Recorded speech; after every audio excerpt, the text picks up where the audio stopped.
మా ముఖ్యమంత్రి నారా చంద్రబాబు నాయుడు గారు 2014లో అధికారంలోకి వస్తానే ముస్లిం మైనారిటీల కోసం రంజాన్ పండుగలో మాసంగా రంజాన్ తోఫా కార్యక్రమం ఏర్పాటు చేయడం జరిగింది. ఆ రోజు నుంచి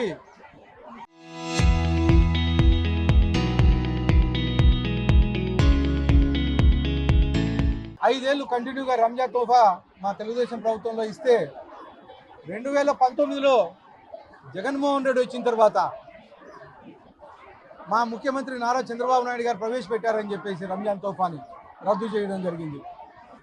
అంటే ముస్లిం మైనారిటీలకి ఏదైతే బెనిఫిట్ వస్తుందో అది రాకోకుండా చేయడం జరిగింది.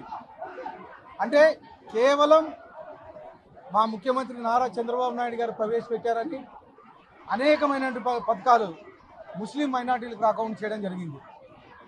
దుల్హన్ పథకం అయితే ఏమి, షాదీ ఖానా పథకం అయితే ఏమి, ఇలాంటి అనేక పథకాలు, హజ్ యాత్రకు పోవడం అయితే ఏమి వీళ్ళందరికీ జీతాలు రాకుండా చేసింది అంతగాని అప్పుడు ముఖ్యమంత్రి జగన్మోహన్ రెడ్డి. కానీ మళ్ళా 2024లో అధికారంలోకి వచ్చిన తర్వాత మా ముఖ్యమంత్రి ముస్లిం మైనారిటీల పక్షపాతి. ముస్లిం మైనారిటీలకు ఏవైతే బెనిఫిట్స్ అప్పుడు గత గవర్నమెంట్లో తీసేశారో అవన్నీ మళ్ళా పునరుద్ధరించడం జరిగింది. ముఖ్యంగా ఈ సంవత్సరం ముస్లిం మైనారిటీల కోసం దాదాపు 6,090 కోట్ల రూపాయలు ఈరోజు మైనారిటీల కోసం బడ్జెట్ కేటాయించడం జరిగింది. అంటే మీరు అర్థం చేసుకోవచ్చు, గత ప్రభుత్వంలో ముస్లిం మైనారిటీలను అయితే ఎంత ఇబ్బంది పెట్టారో. మోజాములకి ఇమాములకి శాలరీలు అకౌంట్ చేశారు. దాదాపు 90 కోట్లకు పెండింగ్ పెడితే మా ముఖ్యమంత్రి నారా చంద్రబాబు నాయుడు గారు ముఖ్యమంత్రి అయిన తర్వాత 2024లో 90 కోట్ల రూపాయలు పాత బకాయిలు రిలీజ్ చేయడం జరిగింది.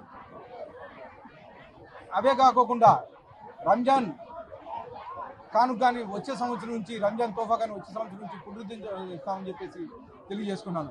ఒక చిన్న సామాన్య తెలుగుదేశం లీడరు ఈ రంజాన్ తోఫా ఇస్తూ ఉంటే జగన్మోహన్ రెడ్డి ముస్లిం మైనార్టీలకి రాకోకుండా ఈ రంజాన్ తోఫా లేకోకుండా చేశాడు గత 5 ఏళ్ళు. అంటే పేదలను పొట్రగొట్టే నాయకుడు జగన్మోహన్ రెడ్డి. కానీ ఈరోజు మా ముఖ్యమంత్రి నారా చంద్రబాబు నాయుడు గారు ఇచ్చిన తర్వాత అనేకమైనటువంటి సంక్షేమ కార్యక్రమం పురోగతి జరిగింది. ముఖ్యంగా హజ్ యాత్రకు ఎవరైతే పోతున్నారో వాళ్ళకి 60,000 రూపాయలు ఇవ్వడం జరుగుతూ ఉంది. షాదీ ఖానా కింద 1,00,000 రూపాయలు ఇవ్వడం జరుగుతూ ఉంది. అలాగే హజ్ యాత్రకు ఎవరైతే పోతారో అనంతపురం నుంచి ఎయిర్పోర్ట్ల వరకు నా సొంత డబ్బులతో నేను అరేంజ్ చేస్తానని చెప్పి తెలియజేస్తూ మరొకసారి సోదరుడు నియాజ్కి అలాగే మా ముస్లిం పెద్దలందరికీ ప్రత్యేకంగా ధన్యవాదాలు తెలుపుతున్నాను. 20 ఇయర్స్ నుంచి రంజాన్ తోఫా పేద ప్రజలకి ఇస్తున్నాను. ఇప్పటికి 2,000 మందికి పంచుతున్నాను. వచ్చే సంవత్సరం ఆ అల్లా ఆశీస్సులు ఉంటే ఒక 5,000 మందికి ఇవ్వాలని కోరిక ఉంది. ఆ అల్లా దయ ఉంటే అది కూడా చేయాలనుకున్నాను.